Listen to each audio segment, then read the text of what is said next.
Ok, boa noite.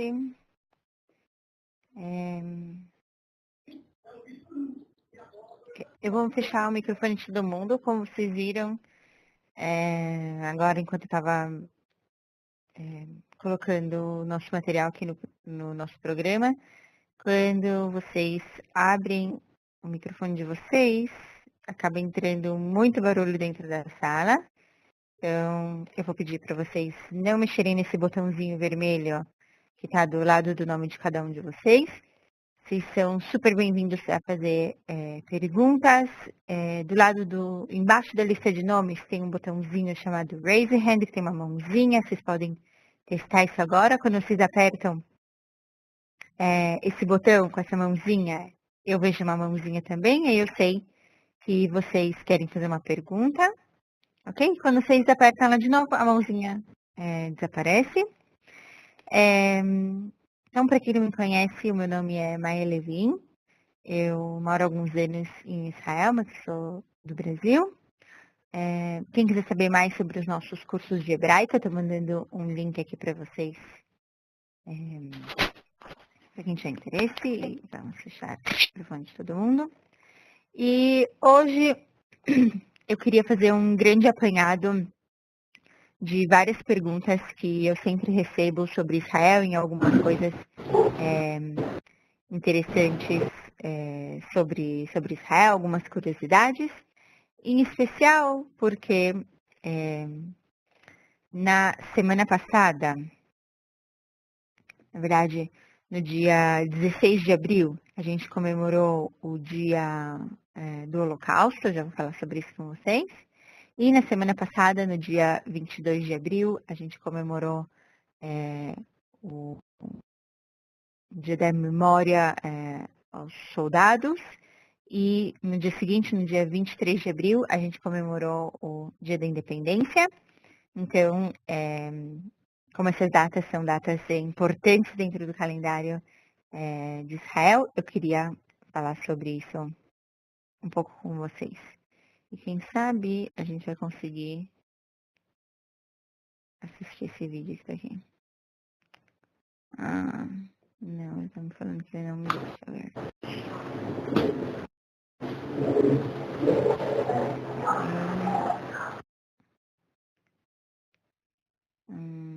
Vou tentar colocar ele aqui de novo. Será que a gente não vai conseguir ver? Tentei fazer um vídeo para vocês. Mas agora não sei se a gente vai conseguir ver. Pelo menos. Não. Ok. Eu tento mostrar para vocês no meu celular, talvez. Ok. Depois a gente pensa como que a gente vai fazer isso. Professora, eu só gostaria de saber se você consegue me ouvir. Sim, eu consigo te ouvir, mas eu não vou ficar testando o microfone de todo mundo, porque a gente tem muitas pessoas nessa aula. Se tiverem uma pergunta, vocês podem levantar a mão e de tempos em tempos eu abro para vocês fazerem perguntas. Ok. Então, a primeira coisa que eu queria falar com vocês é como a gente escreve Israel em hebraico. A gente escreve assim, do jeito que eu coloquei aqui. Ou, na verdade, em hebraico moderno, a gente não usa as vogais, esses pontinhos que a gente tem aqui. Então, em hebraico moderno, a gente escreveria assim. Deixa eu só colocar aqui uma letra um pouco maior. Aqui. Em hebraico moderno, a gente escreveria assim. Israel, e a pronúncia também é essa. A gente não fala como no Brasil, né, que eu pelo menos sou de São Paulo, eu tenho esse U no final, eu não falo Brasil, como o pessoal do Sul, eu falo Brasil. Então, em Israel, as pessoas não falam Israel, elas falam Israel, com esse L, como os gaúchos, por exemplo, fazem. Israel. E no último, então, no último dia 23 de abril, foi na semana passada, Israel completou 67 anos do moderno Estado de Israel, que foi fundado em 1948. Só para vocês terem uma ideia do que a gente está falando, quando a gente está falando de Israel, quando a gente está falando de Israel, a gente está falando de um Estado, a gente conhece mais ou menos, esse aqui, à esquerda, é o mapa. A esquerda não, a direita é o mapa de Israel. Israel tem mais ou menos 22 mil quilômetros quadrados. Então, vou escrever aqui isso pra gente. Israel tem um pouquinho mais, na verdade, do que isso. Peraí, que agora eu deixei minha letra muito grande antes. Eu vou ter que diminuir ela um pouco. Aqui. Mais ou menos isso. Então, um pouquinho a mais, mas 22 mil quilômetros quadrados. E eu eu coloquei esse mesmo mapa aqui, é mais ou menos do tamanho de Sergipe. A gente sabe que Sergipe é o menor estado do Brasil. A verdade é que Sergipe ainda é um pouco maior que Israel. E basicamente 60% da área de Israel, mais ou menos se a gente imaginar aqui, uma coisa assim, por aí mais ou menos, 60% da área de Israel é área desértica. Então, a gente tem 60% de deserto. Essa é Israel. A gente tem 8 milhões de habitantes. Vou escrever aqui. 8 milhões de habitantes. Eu venho de São Paulo tem, só Grande São Paulo tem, sei lá, 3 vezes, mais que 3 vezes esse número. 75% da população israelense são judeus. Depois a gente tem mais ou menos uns 20% de árabes. Os árabes podem ser ou cristãos ou muçulmanos. E depois tem algumas outras minorias, como os drusos, enfim. Então, só para a gente ter uma ideia, por exemplo, com outros estados, a gente tem 22 estados árabes no Oriente Médio, Ásia e Norte da África, com 350 milhões de habitantes. Então, esses são os nossos vizinhos, e Israel é um país pequenininho, um país só, com 8 milhões de habitantes. E a gente tem no mundo, hoje em dia, mais ou menos 60 países que são considerados países islâmicos, e o Islã tem mais ou menos mais de 1 bilhão de muçulmanos no mundo. A gente vê que Israel é um tiquinho de nada, e os judeus também, a gente é um tiquinho de nada. A capital de Israel é Jerusalém. Espera, onde que eu tenho Jerusalém? Aqui. Okay. Jerusalém, assim a gente escreve em hebraico, nome de Jerusalém. E a gente pronuncia essa palavra aqui, Jerusalém, alguma coisa assim. Embora a gente tenha uma das maiores cidades, a maior cidade de Israel seja Tel Aviv, okay? Que é uma cidade que está na costa, na região costeira de Israel. E é mais ou menos como acontece no Brasil. A gente tem grandes capitais, São Paulo, Rio de Janeiro, Porto Alegre, Belo Horizonte, que são maiores do que Brasília, mas Brasília é a capital do Brasil. A mesma coisa acontece com Jerusalém. Muitas pessoas acham que Tel Aviv é a capital de Israel, também por questões políticas, mas Jerusalém é a capital de Israel. E a língua que a gente fala aqui em Israel é o Ivrit, o hebraico. Ivrit, que é como a gente fala o hebraico.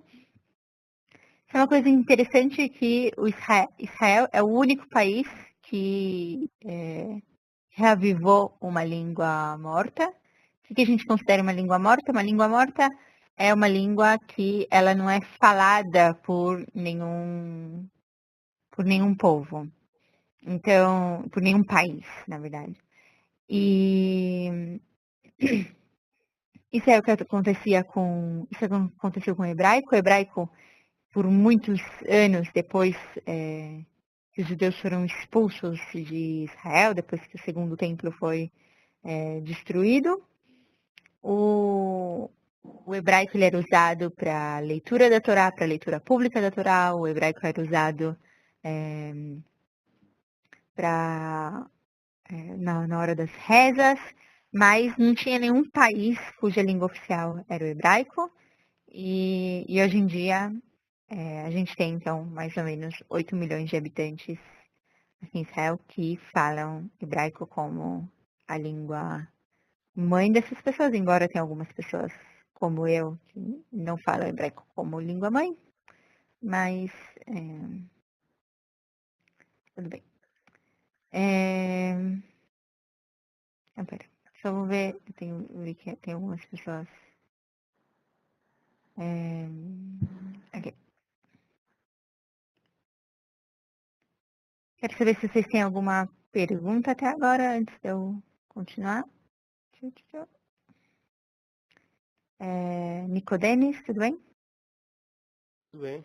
Tá com a mão levantada? Eu queria perguntar uma coisa assim, Uhum. você falou ali que da expansão ali que se mostrou no mapa, mas assim, lá no passado, quando Deus prometeu para Abraão, será que já era desse tamanho ou era maior a expansão assim? Era maior. O jeito que o território que Deus fala em Gênesis vai do Egito até o Eufrates, mas eu quero falar sobre isso com vocês, então, daqui a pouco. Isso nunca, na verdade, historicamente, nunca esse foi o território ocupado pelos israelitas. Uhum. O texto de Gênesis fala uma coisa que nunca aconteceu de verdade. Uhum. Ok? Okay. Isso me leva, então, no segundo ponto, que é sobre a bandeira de Israel. Essa daqui é a bandeira de Israel. Em hebraico a gente fala Degel. Vou escrever aqui para vocês. Degel. E vou escrever em português. Aqui, Degel. A bandeira de Israel, então, ela é feita dessas duas listras azuis e do Magen David, essa estrela de 6 pontas, que é a estrela de David. A gente chama ela em hebraico de escudo de Davi. E a história de por que essa bandeira foi escolhida, ela tem a ver com o chale de orações que os judeus, os homens usam para rezar. Em geral, ela não é obrigatório ter isso, mas é uma coisa meio comum. Que eles têm assim listras e azul escuro ou azul celeste. Então, a ideia da bandeira é essa, que ela tem essas listras como o chale de orações. Esse chale de oração aqui, o nome dele é Talit. E ela tem, então, um símbolo que é um símbolo do Magen David, a estrela de Davi, que é um símbolo meio que universal entre os judeus. Eu já ouvi, na verdade, faz umas 2 ou 3 semanas que um aluno me falou uma explicação que ele tinha ouvido sobre a bandeira de Israel, e justo, na mesma semana, outras pessoas me perguntaram, então eu queria falar para vocês, porque eu acabei pesquisando sobre o assunto e procurando sobre o assunto, de que alguns lugares falam que essas duas faixas fariam alguma menção, alguma referência, alguma alusão ao rio Eufrates e ao rio Nilo, enfim, que seriam os dois rios, como está lá na promessa que aparece para Abraão no Gênesis, que a terra prometida, então, ocupa do Nilo até o Eufrates, mas isso não tem nada a ver.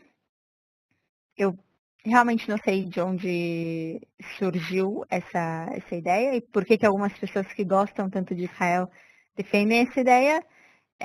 A verdade é que, bem ao contrário, essa é uma ideia que surgiu há não muito tempo, de explicar a bandeira dessa forma, e ela justa é uma forma de explicação, é uma explicação que ela é usada, em especial aqui no Oriente Médio, por pessoas que querem dizer que Israel tem pretensões expansionistas, que Israel quer ocupar mais territórios, o que não é verdade. Eles meio que falam, eles têm um país pequenininho assim, mas vai lá olhar na Bíblia deles, está escrito que eles querem então do Eufrates até o Nilo, e olha só, a bandeira deles é uma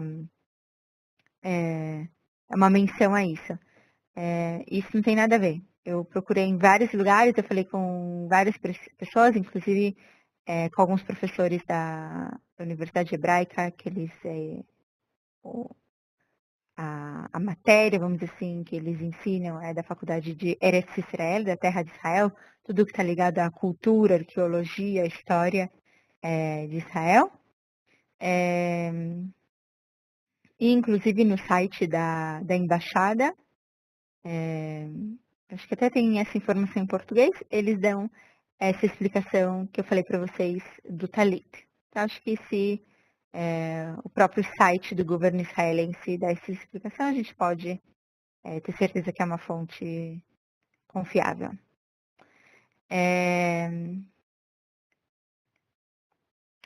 Ok.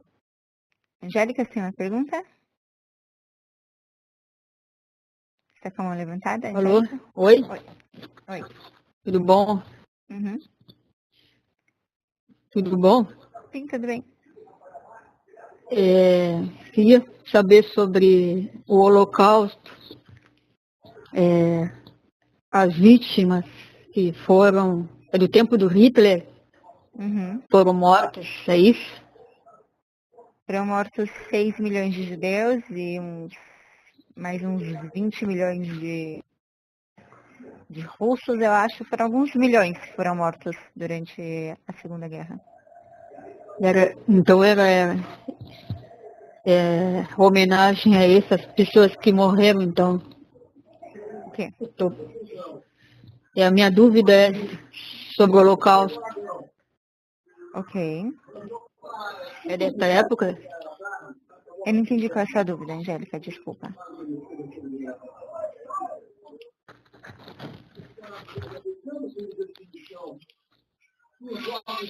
Angélica, está me escutando? Oi, estou. Oi. Ok, não entendi sua dúvida, desculpa. Não entendeu? Não. As vítimas do Holocausto são essas que morreram no tempo de Hitler, é isso? Homenagem, memória, é isso? E saber só isso. O Holocausto aconteceu durante a Segunda Guerra Mundial, onde 6 milhões de judeus morreram.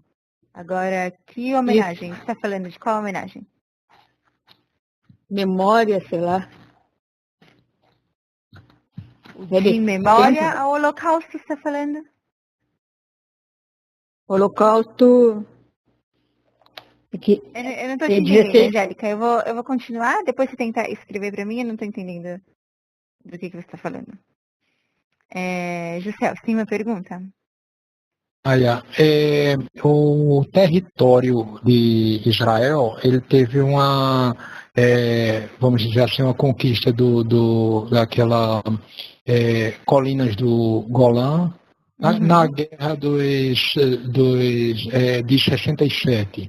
Aí aquela parte da península do Sinai também, Cisjordânia, Gaza. Aí o que eu lhe digo é só uma dúvida minha.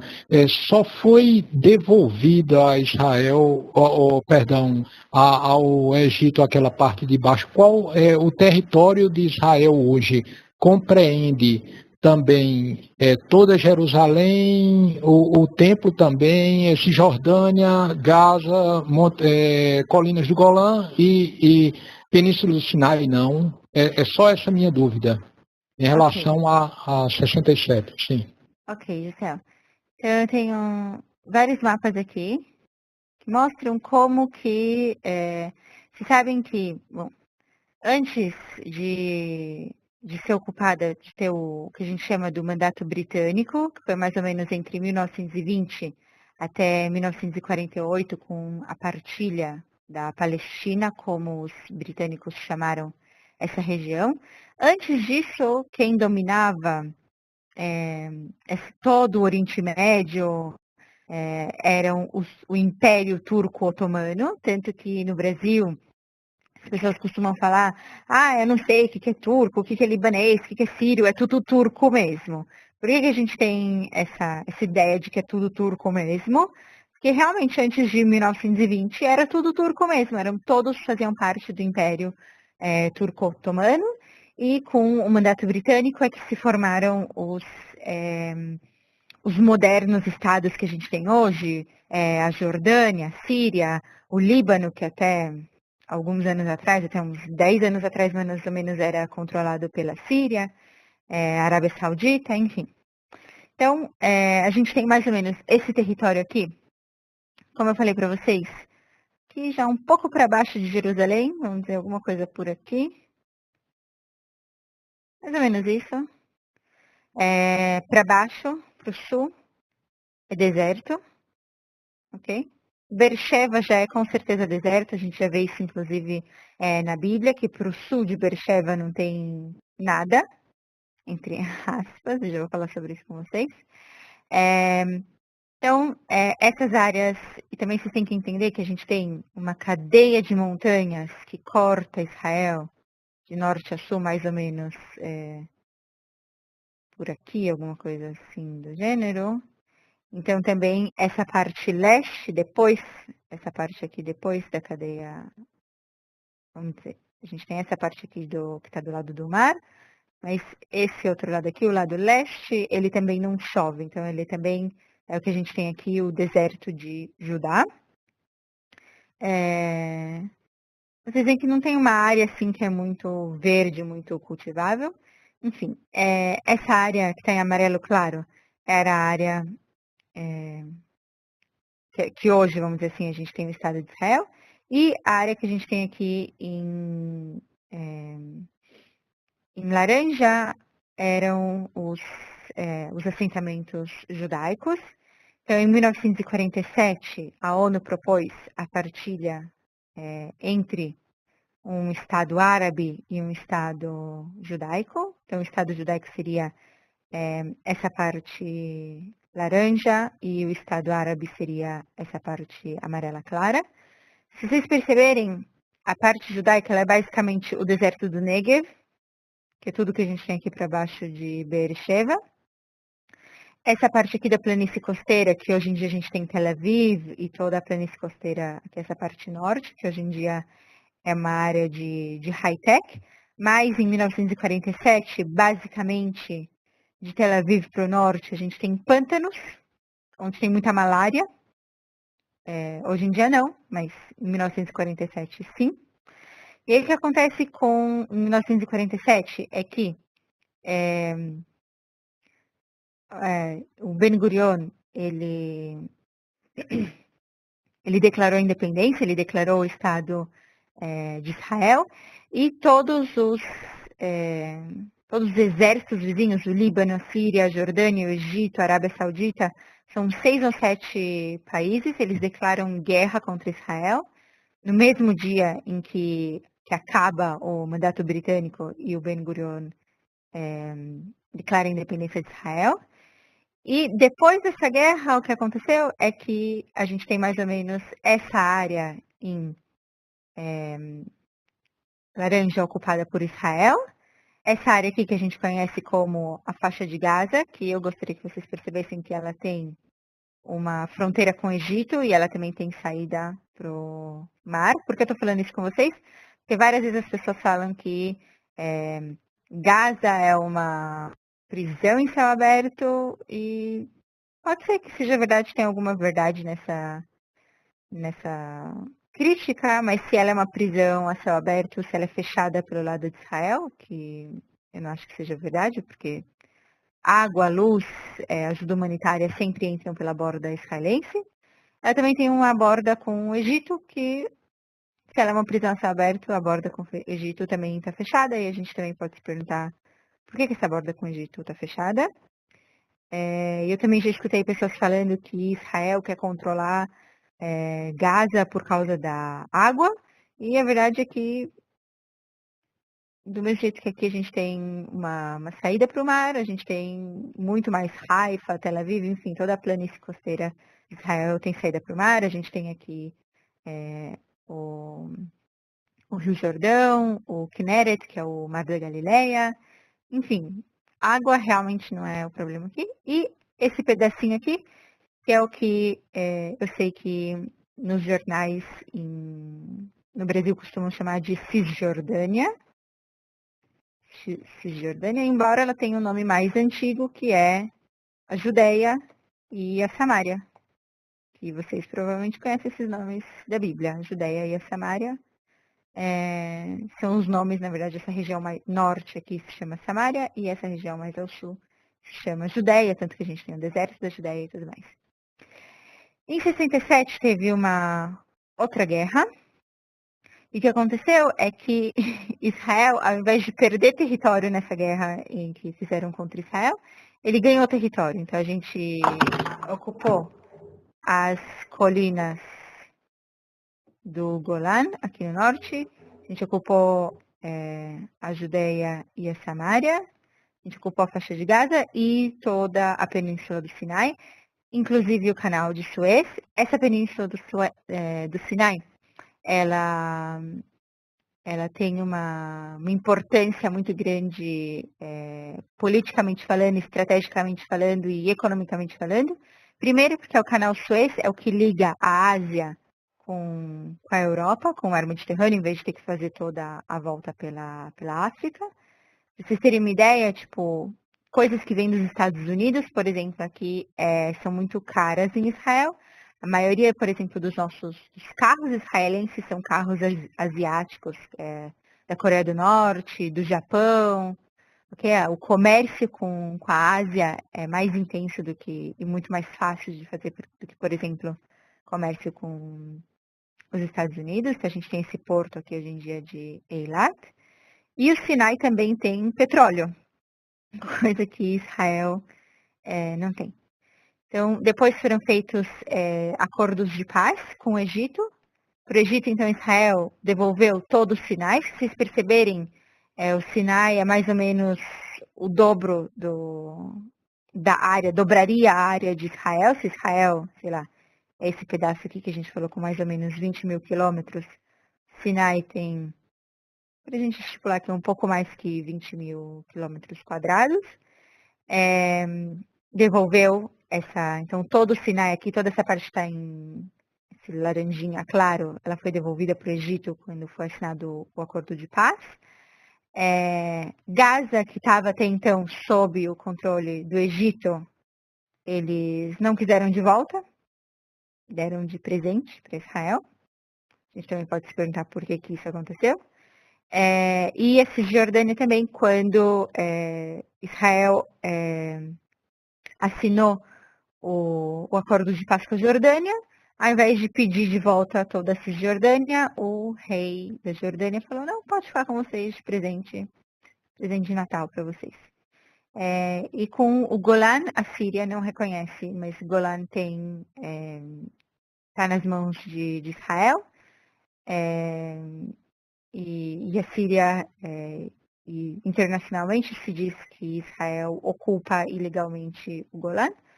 Mas o que seria hoje, então, o Estado de Israel é mais ou menos essa parte em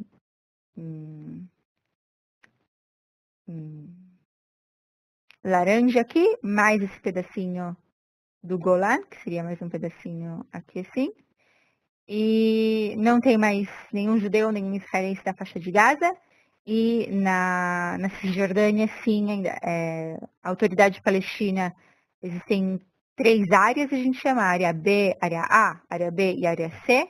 A área A e a área B, elas são 100% controladas pela autoridade palestina, inclusive, por exemplo, Belém é uma área controlada 100% pela autoridade palestina. É proibido que judeus entrem em Belém. Então, por exemplo, se um de vocês vier para Israel e quiser passear em Belém, vocês podem fazer isso porque vocês entram com o passaporte brasileiro de vocês.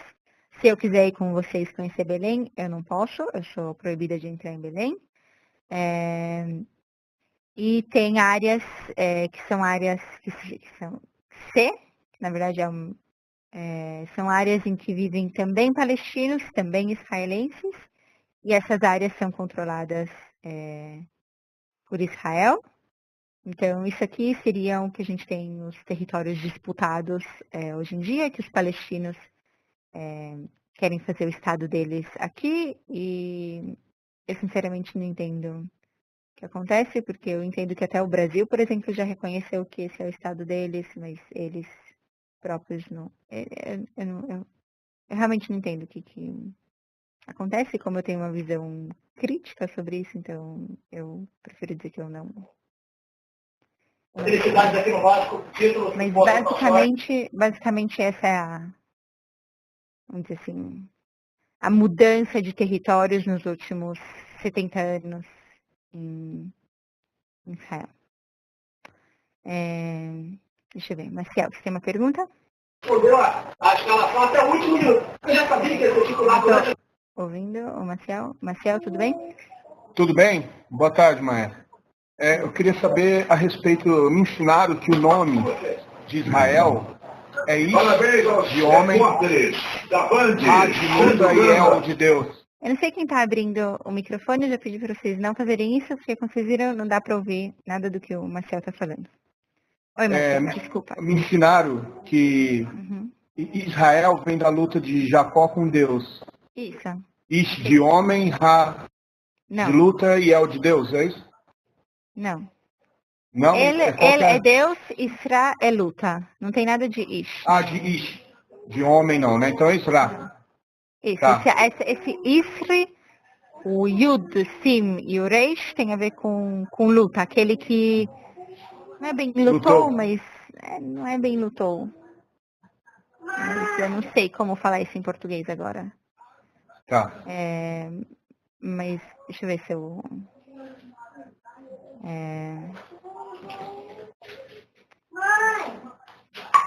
ok, aquele que combateu, é lutar, mas não é no sentido de lutar, por exemplo, como numa guerra ou lutar, é um lutar que tem a ver com combate corporal, vamos dizer assim, alguma coisa do gênero. Tá. Okay? Obrigado. Okay. Imagina, mas sim, essa é a etimologia da palavra Israel, como está em Bereshit. Marinês, tem uma pergunta? Sim, professora. Boa tarde. Boa tarde. Boa noite. Sobre o idioma, a que se deve essa volta ao idioma hebraico e tanta gente interessada hoje, mesmo não judeus, em aprender tanto o hebraico bíblico quanto o moderno? Por que tem não judeus interessados em aprender hebraico bíblico moderno? Vocês têm que me dizer. Mas eu não sei, eu sou judia, eu não posso responder por que tem pessoas interessadas. Eu acho que vários dos alunos da eTeacher são interessados em aprender hebraico bíblico para poder ler a Bíblia no original e não depender de uma tradução ou depender de pessoas que não sabem hebraico e dão umas explicações meio estranhas para o que está escrito na Bíblia. Do bíblico sim, mas tem um grande número também de procurando o hebraico moderno, né? Tem que perguntar para as pessoas o que interessa a elas. Eu não sei, eu tenho um amigo israelense que aprende sueco. Assim, foi lá para ele, por que ele aprende sueco? Porque ele gosta, não sei se tem uma explicação filosófica para isso, assim. Por que alguém aprende uma... Não sei por que alguém aprende uma língua. Eu aprendo línguas que me interessam, que eu acho elas legais, bonitas. Ou são úteis para mim de alguma forma. Nicodemus, oi. Oi, desculpa, eu não cliquei não. Ah, ok. Então liga de novo. Clica de novo que você vai ver que essa mãozinha vai desaparecer do lado do seu nome e aí eu também não fico vendo mais essa mãozinha. Oi, Sandra. Desculpe, é uma curiosidade minha.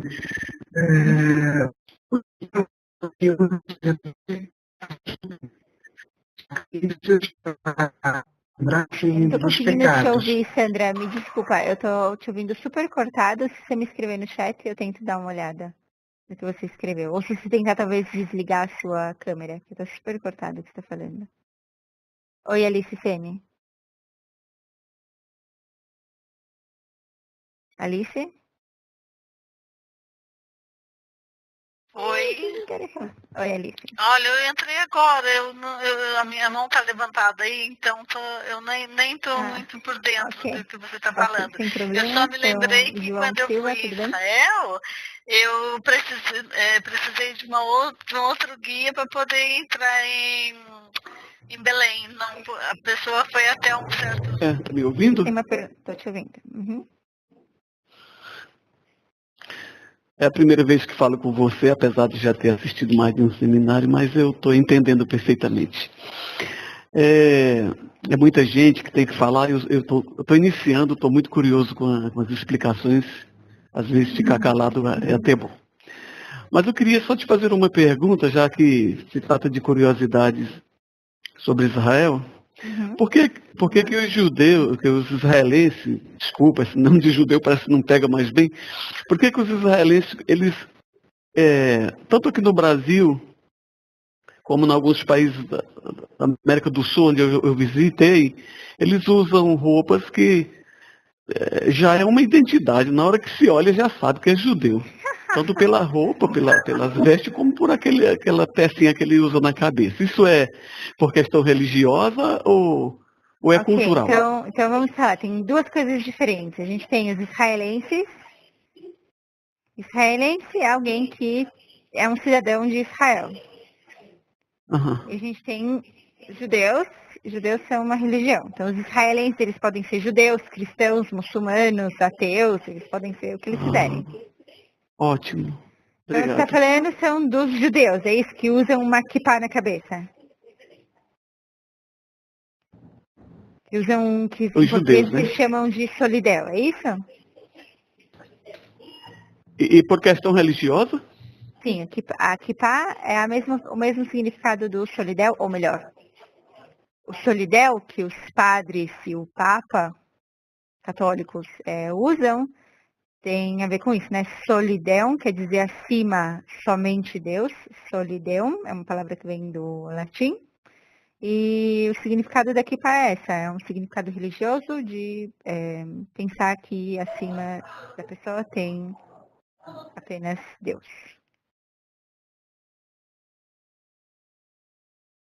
Ok?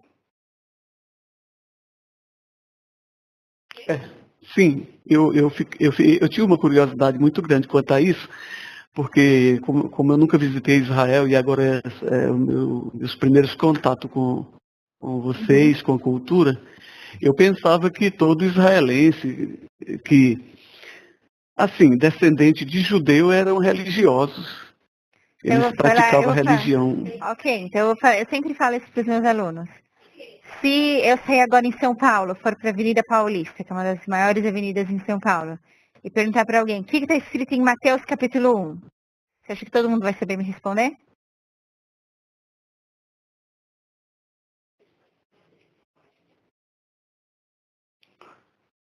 Não entendi. Se eu sair agora, não sei onde você mora, João.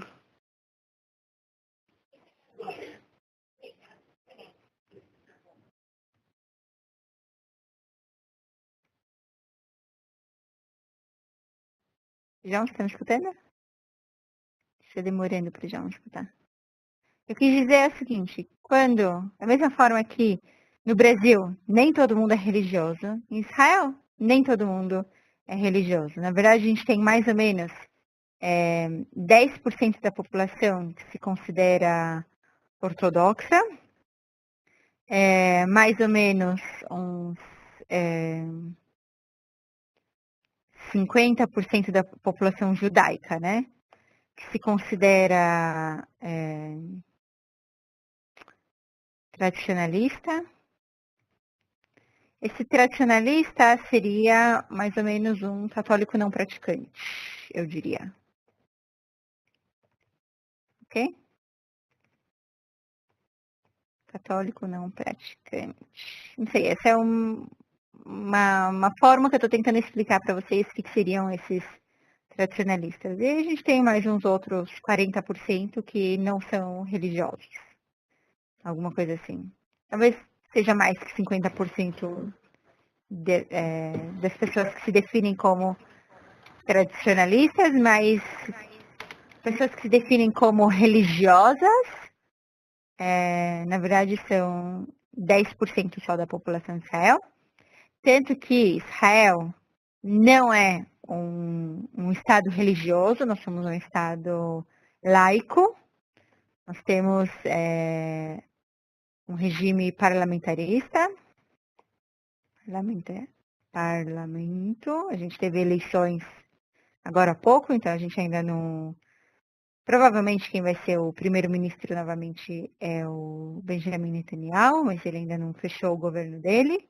E dentro do parlamento a gente tem representantes, eu coloquei aqui para vocês alguns representantes do parlamento passado. O Taleb Abu Arar, que ele é um beduíno. A gente tem o Hamad Amar, que ele é druso. O Bassel Gatas, que é um árabe cristão. A Joabi, que é uma muçulmana. A gente tem uma das jornalistas mais famosas aqui em Israel. Inclusive que ela ascendeu agora como que eu falo isso? Primeiro de tudo, o nome dela é Lucy Aharish, que eu não coloquei o nome dela aqui. Peraí, vamos colocar o nome dela. Lucy Aharish. Ela é uma árabe israelense e a família dela é muçulmana. E a Lucy, ela é uma jornalista árabe muçulmana e ela foi convidada na semana passada, no dia da independência, se acendem tochas, essa é uma cerimônia que acontece em Jerusalém, e as pessoas que são escolhidas para acender tochas sempre são pessoas importantes dentro da política, dentro da cultura israelense, e essa jornalista Lucy foi convidada para acender uma das tochas. Então, Israel não é um país religioso, eu diria que, do jeito que eu sinto, Israel é um país, na verdade, menos religioso do que o Brasil. No Brasil, os religiosos dominam a Câmara, enfim, dominam a política, se intrometem na política de uma forma que os judeus não se intrometem. Eles não têm essa força dentro da política que, por exemplo, a bancada evangélica tem no Brasil. O que... Bom, não importa. Deixa eu só ver no chat se tinha uma pessoa que tinha me perguntado.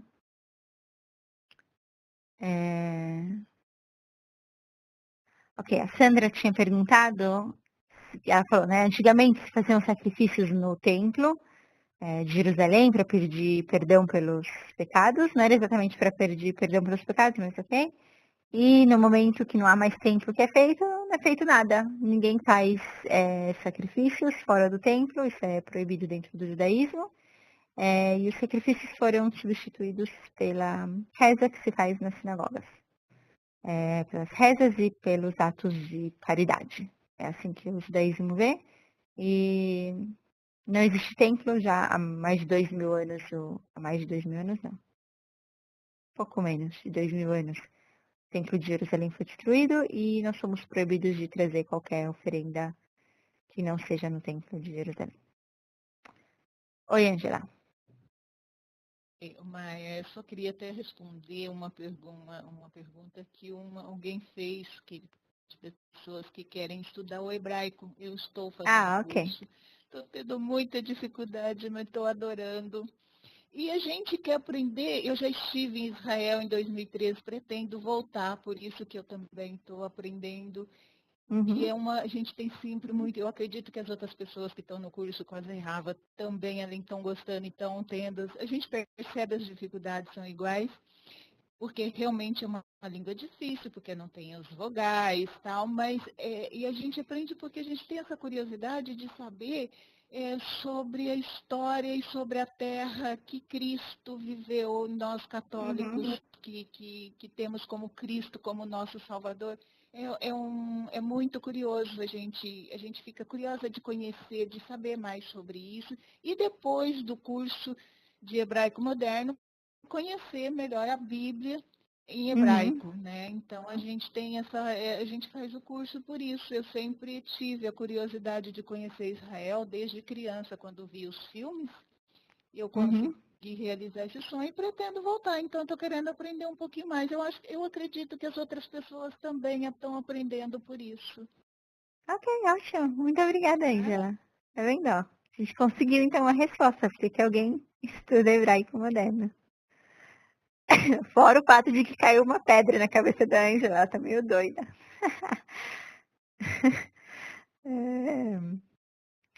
Oi, Francisco. Mas, na verdade, eu queria... Pode também dizer por que você estuda hebraico, Francisco? Praticamente que a outra pessoa falou isso, só que uma observação. Tem um pesquisador aí de Israel, o Dr. Eli, você conhece, ele é pela teacher também. Então, o Dr. Eli disse que a partir de 1960, houve um grande interesse em todo o mundo, não é só aqui no Brasil, mas em todo o mundo, de aprendizagem da linguagem hebraica, né, da língua hebraica.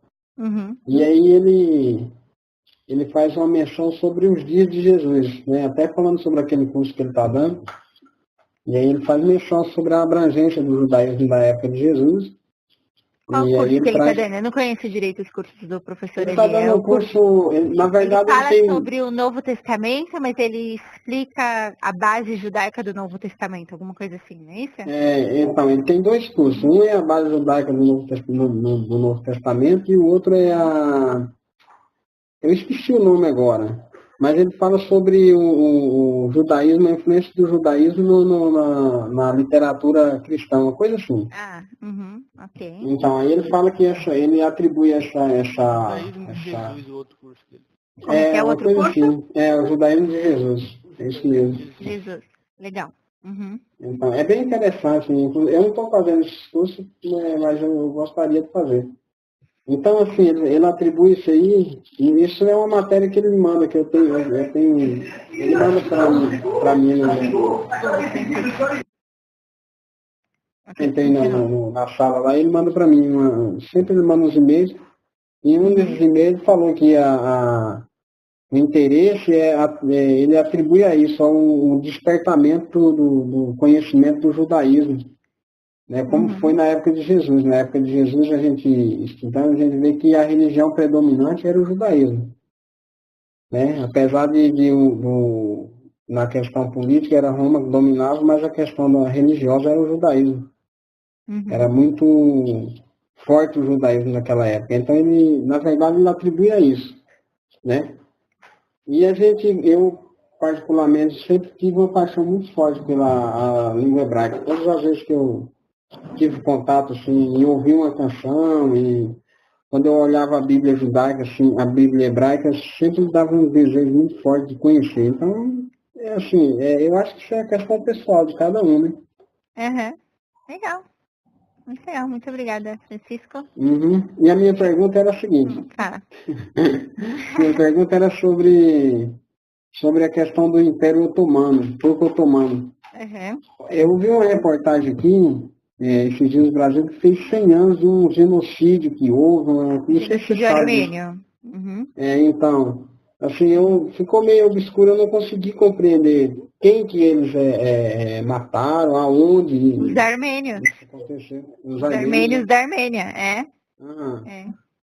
É muito feio isso. Tem vários países no mundo, inclusive Israel, que oficialmente não reconhecem o genocídio armênio. Também os Estados Unidos não reconhecem, porque a Turquia, que foi a responsável por isso, eles não reconhecem que houve um genocídio armênio. Então, para manter boas relações diplomáticas, você não pode falar em genocídio armênio. Justo o presidente de Israel, ele arranjou uma saída assim pela direita de falar do genocídio armênio. Ele não usou a palavra genocídio, ele usou a palavra o desastre, a matança dos armênios, alguma coisa assim, para não falar a palavra genocídio, mas pelo menos ele reconheceu. Mas, por exemplo, aqui o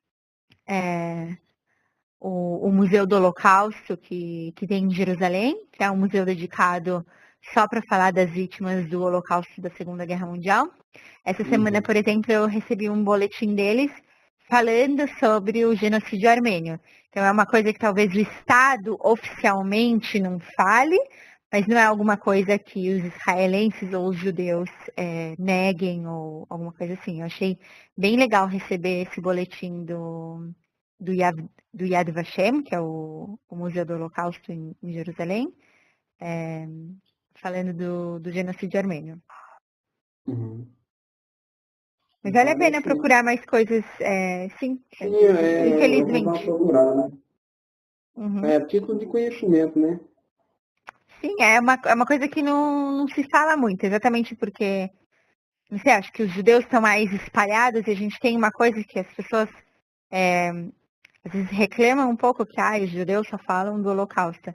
Mas é muito importante para os judeus manter essa memória viva de não esquecer e não deixar que se esqueça. E eu vou tentar mostrar para vocês no meu celular depois aqui. Tinha feito um vídeo com o meu celular, eu fiz um vídeo aqui no meu computador e eu vou tentar mostrar para vocês. E olha só, vou mostrar para vocês. Isso aqui é uma escola em Jerusalém. Então, no dia em memória, não foi o dia do Holocausto, porque no dia que em memória do Holocausto eu estava numa aula. Essa aula também foi muito interessante, para vocês terem uma ideia. Eu fui numa escola onde tinha uma sobrevivente do Holocausto, contando a história dela, como ela sobreviveu a Auschwitz. Então, isso a gente tem sempre, a gente tem aqui, né, que a gente chama do Yom HaShoah. Shoah é o termo que a gente usa em hebraico para falar do Holocausto. Shoah quer dizer desastre, ok? Em geral, a gente prefere usar o termo Shoah. Em português, os judeus usam o termo Shoah e não o termo Holocausto, porque o termo Holocausto ele é um pouco ofensivo. Por quê? Porque o termo Holocausto ele é usado na Bíblia, em várias traduções da Bíblia, embora deveria ser talvez uma tradução do tipo oferta queimada, alguma coisa assim, mas a palavra Holocausto em várias traduções da Bíblia ela é usada para falar dos holocaustos, dos sacrifícios que eram feitos a Deus. Então, quando alguém fala da Shoah, desse genocídio que aconteceu com 6 milhões de judeus durante a Segunda Guerra Mundial, quando a gente fala Holocausto, fica dando uma impressão de que como assim? Era um sacrifício que Deus queria, igual os holocaustos que tem na Bíblia, que Deus ordenou os judeus a fazerem. Então, eram oferendas, eram sacrifícios que eram para ser feitos. Então, quando a gente fala no Holocausto, na Segunda Guerra Mundial, não sei, dá um sentimento, não sei se vocês conseguem perceber isso, mas é um sentimento meio ruim de, tipo, o que você está querendo dizer? Que, tipo, Deus também queria que 6 milhões de judeus morressem, tipo... 6 milhões de judeus a gente está falando, obviamente, que a gente tem esses 6 milhões de judeus, 1,5 milhão de bebês. Ok? De bebês mesmo, bebês com menos de 1 ano. Então, não sei, dá uma impressão ruim pensar nisso. Tipo, quando a gente, ainda mais pessoas, sei, eu sou religiosa e a gente sabe que a Bíblia é contra sacrifícios humanos e fala, a Bíblia super fala mal de cultos idólatras que faziam sacrifícios humanos, em especial sacrifícios de crianças. Então, quando alguém, enfim, esse termo holocausto é um termo meio carregado ideologicamente, genocídio é melhor, e, em geral, os judeus a gente usa o termo Shoah. E a gente tem um outro dia, que é o que a gente chama de dia do Yom HaZikaron, é o dia da lembrança, Le Hayalei Marchot Israel, os dias dos soldados mortos de Israel e das vítimas do terrorismo.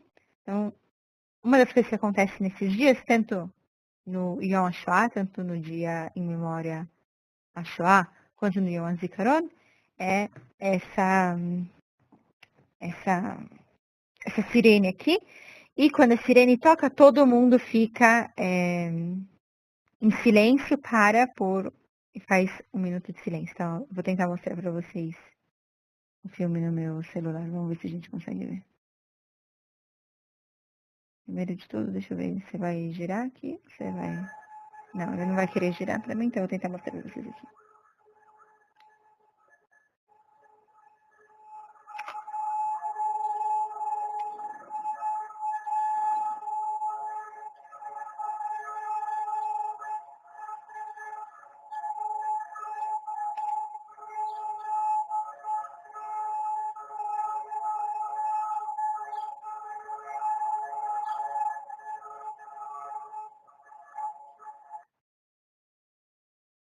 Vocês conseguiram ouvir e ver? Mais ou menos, eu tentei mostrar para vocês. Então, isso era na cerimônia do dia em lembrança aos soldados mortos de Israel. Vocês veem que todo mundo... Isso aqui é um colégio que tem desde de aula da primeira série até o ensino médio. E todo mundo respeita, e todo mundo fica quieto, e fica em silêncio. E, na verdade, só dava eu estava tentando justamente para falar com vocês hoje, fazer filmes e tirar fotos. E teve uma hora que, tipo, eu parei, eu falei, tá, chega, não vou mais ficar tirando foto fazendo filme, porque eu senti que, tipo, só tinha eu mexendo no meu celular. Que é uma coisa realmente difícil de acontecer. Um dos maiores problemas que a gente tem nas escolas, imagino que no Brasil tenha o mesmo problema também, é que os alunos não param o tempo inteiro, eles estão com o celular, é terrível. Tipo, você pega o celular e os pais reclamam que você pegou o celular, aí você não pega o celular e aí eles ficam mexendo no celular. Enfim, e eu realmente senti assim que só tinha eu realmente mexendo no meu celular. Eles não estavam conversando entre si, eles estavam todos muito sérios. E uma das coisas, por exemplo, que eles fizeram é que eles cantaram músicas que ou foram compostas por soldados que depois morreram, ou que foram compostas em memória aos soldados. Então, quer ver? Eu vou só mostrar para vocês. Uma das músicas, vocês não vão conseguir ouvir direito, mas vamos tentar.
Espero que vocês tenham conseguido ouvir. De verdade, não dá para ver muito, porque eu não estava muito perto. Eu estava nas arquibancadas. Mas quem não estava tocando, tinham 2 alunos tocando violão. Nessa música tinham 2 alunos, um aluno e uma aluna, cantando a música. E toda a cerimônia é organizada e é feita, e as músicas, as declarações, os poemas, enfim, tudo é feito pelos alunos. É uma cerimônia muito bonita e todas as escolas têm. Inclusive, eu não sei se vocês conseguiram reparar, quando na outra foto quando estava a sirene, eu tentei mostrar mais ou menos o lugar que eu estava perto, mas também todos, por exemplo, os soldados nesse dia, que eles recebem não todo mundo, óbvio, mas alguns deles recebem uma folga do exército. Então aqui, por exemplo, a gente tinha vários soldados, eles vêm com a farda e tudo mais. Em Israel, os homens servem 3 anos no exército, as mulheres servem 2 anos no exército, ou 2 anos de serviços sociais, em escolas, em hospitais.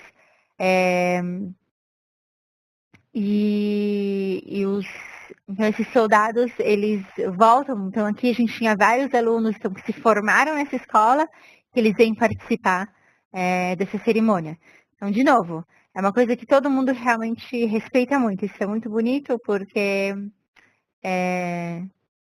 não sei, eu fiquei pensando, eu até conversei com alguns deles, e eu falei assim, mas você recebeu folga do exército, por que você não ficou em casa vendo TV, sei lá, tomando sorvete? Tipo, o que você veio fazer aqui?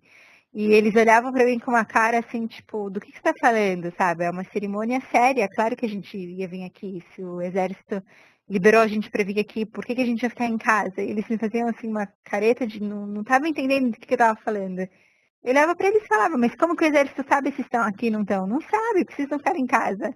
E ninguém, vocês verem assim como eles respeitam tanto as cerimônias e a memória que todo mundo tem, algum tio, algum avô, enfim, alguém da família que sofreu alguma coisa durante o genocídio da Segunda Guerra Mundial, ou alguém da família, ou algum amigo próximo que foi vítima de algum atentado terrorista. É muito parecido com o que a gente tem em São Paulo, por exemplo. Não sei, eu nunca fui assaltada em São Paulo, mas eu conheço pessoas que já foram assaltadas e eu conheço pessoas que já foram sequestradas. É a mesma coisa, tipo, eu tenho certeza que talvez nem todo mundo aqui, sei lá, tenha sido assaltado, mas com certeza todo mundo aqui conhece alguém que foi assaltado. Então, mais ou menos isso que acontece em Israel. Nem todo mundo não, quase ninguém, né, tem sobreviventes de vítimas de terrorismo, a gente também tem sobreviventes do Holocausto, mas se a pessoa mesmo não é um sobrevivente, com certeza tem alguém na família dela ou entre os amigos dela que são sobreviventes. Então isso é muito forte aqui em Israel. E é muito legal que logo após o dia, então, em memória aos soldados de Israel, a gente então, tem um dia de luto pelos soldados que ajudaram a estabelecer o Estado de Israel. E logo no dia seguinte é o Yom Ha'atzmaut. Vamos escrever isso aqui para vocês. Yom Ha'atzmaut, que é o dia da independência. E uma outra coisa que eu queria falar para vocês, que sempre tem confusão, e eu já vi vários alunos confusos com isso, é que acho que tem 2 brasileiros que são muito importantes na história de Israel. A primeira delas é a Aracy Guimarães Rosa, que a gente tem uma foto dela, e no Museu do Holocausto em Jerusalém, no Museu no Yad Vashem, a gente tem um bosque que tem várias árvores que foram plantadas em memória aos justos entre as nações, as pessoas que ajudaram a salvar judeus. Então, a gente tem uma placa com o nome de 2 brasileiros, a Aracy Guimarães Rosa e o Luiz Martins de Souza de Carvalho Dantas.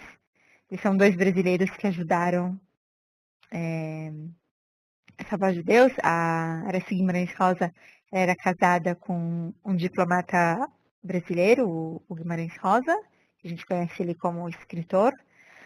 E um outro brasileiro importante foi o Oswaldo Aranha. A gente tem até aqui uma foto que eu tirei para vocês da Praça Oswaldo Aranha em Jerusalém. A gente tem uma rua chamada Oswaldo Aranha em Tel Aviv. Mas o Oswaldo Aranha, já ouvi várias pessoas falando que ele deu o voto de Minerva quando teve a votação sobre a partilha, sobre a criação, então, do Estado de Israel. Isso não é verdade. O que acontece é que, dia 29 de novembro de 1947, houve essa votação histórica na ONU sobre o plano de partilha. E o que a gente teve foi 33 votos a favor, 33 votos a favor da partilha, ou seja, 33 votos a favor da criação do Estado de Israel, 13 votos contra, 13 contra e 10 abstinências ou abstinências. Ou seja, países que decidiram que eles não iam votar nem a favor nem contra. Por exemplo, a Argentina foi um desses países que não votou nem a favor nem contra, se abstiveram de votar. Então, como vocês veem aqui, 33 a favor, 13 contra, não teve nenhum voto de Minerva. O Oswaldo Aranha não tinha poder para fazer isso, mas ele que presidiu a sessão na ONU. Então, a gente realmente tem essa honra de ter um brasileiro como presidente da sessão que votou a partilha e a criação do Estado de Israel. Isso sim, a gente é grato ao Oswaldo Aranha e ele teve esse papel importante na história de Israel, mas não que ele deu o voto Minerva. Já ouvi isso várias vezes e não tem nada a ver. Deixa eu ver. Maria Neres tem uma pergunta? Voltando, só um pouquinho. Voltando um pouquinho ao que você falou que tinha 10% da população ortodoxa em relação à religião. Está me ouvindo? Sim, estou te ouvindo. E 50% se considera tradicionalista e 40% não religioso. Então, 50 e 40 foi mais ou menos, eu tirei da minha cabeça. Sim, mais ou menos. Não, os 10% de ortodoxos eu sei que é verdade, mas os 50 e 40 eu tirei da minha cabeça, então não... Mais ou menos por aí, né? O que eu queria saber a respeito de não são religiosos e não se considera tradicionalista, se esses judeus, essas pessoas que moram aí, né? Os israelitas ou os judeus... São judeus. São judeus, se eles mesmo não sendo religiosos, porque é uma dúvida que eu sempre tive e agora eu tenho a oportunidade de resolver isso. Pergunta ótimo. Mesmo não sendo religiosos, me parece que eles mantêm uma tradição, tipo, comemoram a festa, comemoram, não comem carne de porco, tem uma certa tradição na família, familiar. É verdade ou não? É como no Brasil. Assim, no Brasil há uma população mais ortodoxa, mais religiosa, mesmo católica ou protestante, ou seja o que for. Há os que são católicos, mas não são praticantes, e há os ateus, né? Mas, assim, no caso aí, eles mantêm aquela tradição dos judeus, mesmo os não religiosos, tipo, não comem carne de porco, comemorar a Páscoa, e por aí. Os tradicionalistas, sim. Seria mais ou menos como os católicos não praticantes. Uma pessoa que não é um católico não praticante, ele não vai na missa todo domingo, mas ele comemora Natal, ele comemora a Páscoa. Sim. Então, a mesma também coisa. É a mesma coisa, os tradicionalistas. E os não religiosos, eles não fazem nada, eles comem carne de porco, eles fazem... não sei se... Justamente, não sei te dizer, tipo, alguém que não é religioso no Brasil, então ele vai lá e come carne na Sexta-feira Santa só porque é proibido para os católicos comerem carne. Não sei, pode ser que tem gente que faz isso, mas pode ser que tem gente que não. Não é muito difícil falar. Tem carne de porco em Israel. É meio. Você saber onde comprar, mas não é impossível de achar carne de porco. Em Tel Aviv, com certeza, tem frutos do mar. Na orla da praia tem vários restaurantes com fruto do mar. Isso até eu sei onde tem. Eu que sou mais boba. Não é difícil encontrar comida que não é kasher, que não é... É que eu tenho um amigo que é judeu aqui, foi meu professor, inclusive. Ele se diz agnóstico. Ele diz que não tem nada a ver, que ele não é religioso e tal. Mas ele não come, ele obedece a certas coisas. Assim, ele não come carne de porco. Talvez ele se encaixasse nesse tradicionalista, vamos dizer. Alguma coisa assim. Ou um pouco menos. É difícil colocar as pessoas também dentro de um padrão, né? De um padrão, exato, de caixinhas. Porque, não sei, pode ser, eu não sei qual é a sua religião, Maria, mas vamos supor que você é católica. Pode ser que você é católica, mas você acha que é errado, que padre devia se casar, por exemplo. Então, e aí pode ser que alguém... Poderia casar. Então, tá vendo? Mas aí, aí que eu vou falar agora pra você, ai, não, você não é católica, Maria, o Papa vai te excomungar. Não tem nada a ver, essa é a sua opinião. Isso faz de você menos católica? Não, mas eu tenho certeza que tem uns católicos mais extremistas que vão olhar pra você e falar, ai, não, como assim, Maria, você não pode falar isso. Enfim, essas coisas tem em qualquer lugar. A mesma coisa com certeza acontece com os protestantes e acontece com os judeus também. Os idiotas estão bem distribuídos em todas as religiões. Obrigada. Imagina. Não faltam judeus idiotas, como não faltam católicos idiotas, protestantes idiotas. Eu acho que a idiotice está bem distribuída no mundo. Espere, querido. Oi, Shalom, Maia. Sou seu aluno de inglês. Eu sei, Também estudo o inglês tradicional. Espero que a gente esteja escutando direito, Pedro. Você quer me mandar essa pergunta pelo chat? Porque tá vindo um barulho. Tem alguém falando aí. A gente ouve mais a voz de quem tá falando do que sua voz. Desculpa. Espero que seja meu aluno querido. Oi, Regina. Oi, Maia, até chegou minha vez, né? Ô, Maia, eu queria perguntar, não tem nada a ver com o que você está falando aqui agora, mas com a bandeira de Israel, é uma curiosidade minha, a estrela, por que ela tem as 6 pontas? Tem algum significado? Porque é a estrela de David. É um símbolo antigo, que é o chamado de Magen David, o escudo de Davi. Qual é a origem do escudo de Davi? Eu não sei. Já me fizeram essa pergunta. E eu lembro de eu ter respondido para alguém, de ter procurado, mas não é uma coisa que eu lembro agora. Qual é a...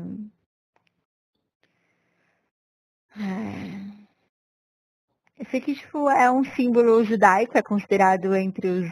Você vê uma estrela de Davi, é um símbolo que os judeus, assim, sei lá, se reconhecem, sabem que, olha só, aquele ali é um judeu, meio que como a cruz, é um símbolo cristão, e é um símbolo antigo, mas... Tem a ver com numerologia? Por causa desses pontas? Não que eu saiba, eu não sei. Sinceramente, eu não sei. Eu não vou te falar alguma besteira, porque eu não sei. Eu sei que... Eu sei que ele é um símbolo antigo porque tem frescos de sinagogas, enfim, foram encontrados, por exemplo, do século XV, que tem essa estrela de 6 pontas. Mas eu sei que também no século XVII ela era já um símbolo muito, muito popular. Mas qual é a origem mesmo? Eu não tenho certeza que a gente sabe com certeza. Inclusive, eu acho que foi mais ou menos isso que eu não tenho certeza agora, mas acho que foi mais ou menos isso que eu respondi para o aluno. Ele ficou meio bravo comigo, falou, não, a gente sabe a origem pagã ou qualquer coisa assim, mas eu Eu acho que a gente não tem certeza, que é um símbolo que é reconhecido como um símbolo judaico, mas que a gente não tem certeza da origem. Mas essa segunda parte eu não tenho certeza. Eu não tenho certeza se a gente não tem certeza. Ok, obrigada. Imagina, Regina. Desculpa, não sei se eu te ajudei, eu te confundi, mas... Denilson Salles, tudo bem?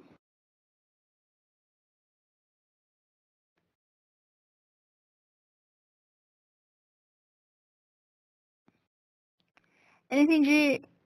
Alguém escreveu aqui, é impressionante uma mulher judia que mora em Israel ter dificuldade de entender o patriotismo dos soldados do exército de Israel. Eu não entendi se estava escrevendo isso para mim, porque não... de que eu não consegui entender de por que eles iam para a cerimônia. Eu entendi porque eles iam na cerimônia. Eu queria só perguntar para eles por que eles estavam lá.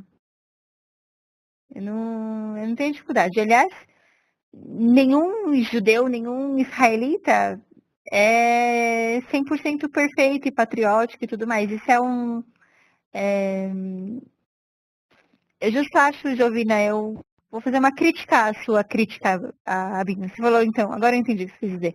É impressionante que eu, uma mulher judia, que mora em Israel, tenha dificuldade de entender o patriotismo dos soldados do exército de Israel. Eu é que tenho dificuldade de entender como que vocês acham que as pessoas em Israel são 100% religiosas, 100% comprem tudo, 100% sabem de tudo. Isso não existe.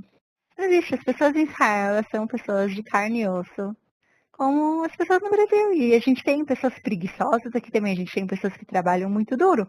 Como no Brasil, a gente tem pessoas que trabalham muito duro. E como eu falei antes, a gente tem idiotas aqui também. Como no Brasil tem idiotas. Não, ninguém tá livre, nem eu, nem vocês. E eu tenho certeza que eu tenho alunos nessa escola onde eu dou aula, que eles são alunos excelentes, alunos, nossa, maravilhosos. Eu acordo de manhã com sorriso na boca, que uau, vou dar aula para eles, são alunos maravilhosos. E eu tenho alunos que eu olho e acordo de manhã e falo, eu não acredito que eu vou ter que ir nessa aula de novo, tipo, não quero, quero ir embora. E isso é normal.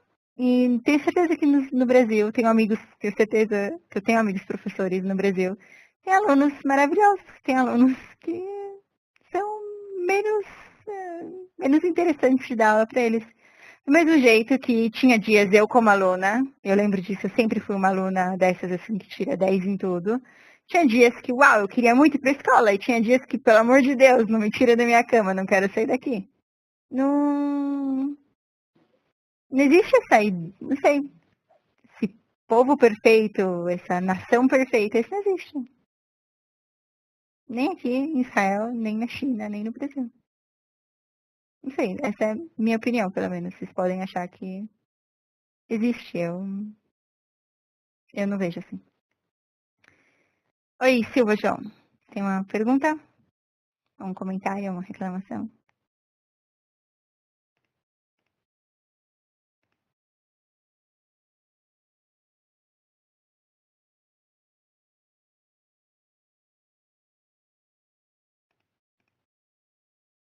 Não estou conseguindo ouvir o João Silva, então vamos voltar para o começo. Denilson Salles Roberto. Não, você não estava no começo. Vamos fechar então aqui o microfone de todo mundo. Oi, Eliane, tudo bem? Tudo bem, tá me ouvindo? Uhum. Então, eu só queria que você voltasse um pouquinho ali na origem da palavra Israel, que eu não entendi direito, se é possível. Israel é uma palavra que vem da Bíblia, da história do Jacó,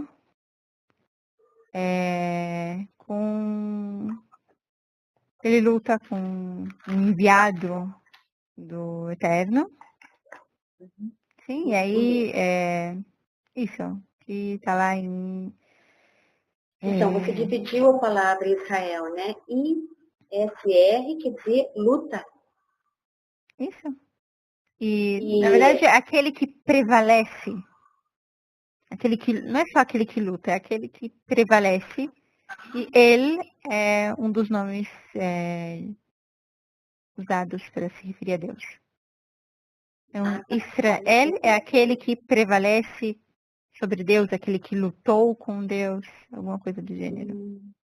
Mas esse nome aparece se não me engano, essa história do Jacob aparece em Gênesis 32, alguma coisa por ali. Sim. Mas o próprio versículo da Bíblia, é que a gente quando lê em... Cadê a minha Bíblia? Quando a gente lê em português, a gente não entende, ainda mais esses nomes. A gente lê e a gente fala assim, tipo, o que você está falando, meu? Você não dormiu bem essa noite? Está falando besteira? Mas em hebraico, esses nomes sempre fazem sentido. Todos os nomes do Gênesis, que as matriarcas, que a Sara, Rivka, Léa dão para os filhos delas, que a gente olha e fala assim, ai, nossa, que nome feio, você não tinha um outro nome para dar para seu filho? Na verdade, eles são nomes que têm todo sentido em hebraico. Vamos ver se eu estou certa. Se aqui no versículo 32... Versículo não, capítulo 32. Aqui. Capítulo 32, lá no versículo 28, aí ele pergunta, né? Então, qual que é o seu nome? E ele respondeu, Yaakov, Vayomer Lo, e então esse enviado fala para ele, Vayomer Lo Yaakov, Vayomer Oshimcha Kiim Israel. Seu nome não será mais Yaakov, e sim Israel, Ki Sarita.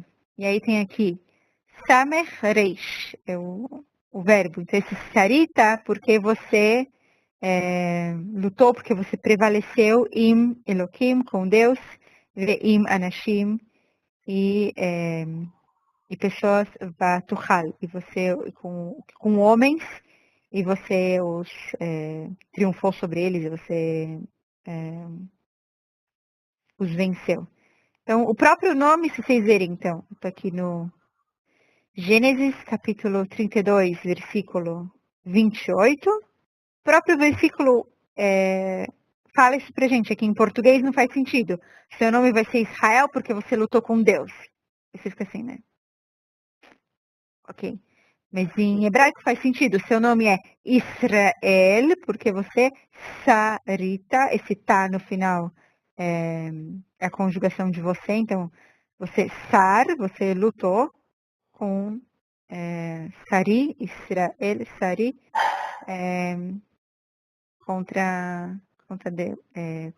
Então, olha só, eu vou tentar mostrar para vocês.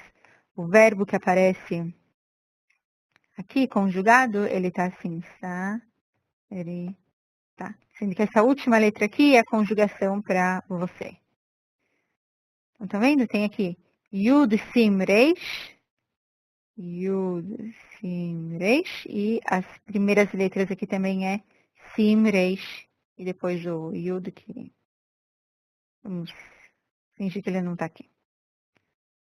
Ok? Então, você consegue entender, Eliane? Tipo, o próprio nome, o próprio versículo em hebraico explica pra gente o porquê do nome. Só que tradução é uma porcaria, né? Sempre. Entendi, sim. Obrigada. Imagina. Vamos ver. João, você tem uma pergunta? Oi, Maia. Oi. Boa noite. É comigo, João Anilo, certo? Uhum. Então, eu espero contribuir um pouco assim, em relação à questão da língua moderna, porque considera, pelo menos o que eu tenho, como pai da língua moderna, o Eliezer Ben Yehuda.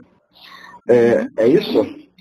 Agora, eu vejo de uma extrema importância. Se existe um Estado israelense, judeu fala hebraico. Tinha que ser assim. Aprove a ele, mas se não fosse ele, seria outro, e é muito importante. Isso faz parte da identidade do povo judeu, tinha que ser assim. E em relação a estudar hebraico moderno, estudamos sim, eu sou aluno do hebraico moderno. No começo, confesso a você que entrei perdido, não sabia, mas estamos ali perseverando e vamos até o fim, porque para mim, eu quero ir a Israel, eu quero conversar com a Maia não em português, mas eu quero conversar em hebraico e eu vou... Quero, e só vou a Israel, se Deus me permitir, claro, não fluentemente, não como judeu, mas eu quero falar hebraico em Israel. E também vou estudar hebraico bíblico, já comecei, e eu quero ler a Bíblia. Agora, não sou judeu, sou religioso sim, mas eu não sei a razão por que nasce essa chama e queima, e eu preciso estudar hebraico. E eu quero estudar hebraico moderno bíblico. Eu sou fascinado por vocês, judeus. É isso. Betzlachá, João. Sabe o que significa Betzlachá? Betzlachá? Algo como sucesso. Felicidade, sucesso. Toda raba. Betzlachá é como a gente fala boa sorte em hebraico, mas não quer dizer boa sorte. Betzlachá. Betzlachá quer dizer sucesso. Então isso é uma das palavras que eu mais gosto, na verdade, em hebraico, porque quando a gente deseja parabéns para alguém, a gente fala Mazal Tov, que Mazal Tov quer dizer boa sorte. Mas quando a gente quer dizer boa sorte para alguém, eu espero que você tenha boa sorte nos estudos, a gente não fala boa sorte, a gente fala Betzlachá, sucesso. É isso que eu te desejo, João. Amon, muita Betzlachá. E, quando você vier para Israel, você fala para os israelenses, Leat, tedaber iti, Leat. Fala comigo devagar, você vê que eles são super pacientes, pelo menos nisso, em outras coisas não muito. E de verdade, que legal seu testemunho aqui pra gente, João. Então, com esse lindo testemunho do João, a gente vai terminar o nosso seminário de hoje. Eu espero que vocês tenham gostado. Quem quiser participar do próximo seminário, é só vocês se inscreverem no nosso fugiu a palavra, no nosso site, colocar lá o nome e o e-mail de vocês e a gente vai ter o nosso próximo seminário, se eu não me engano,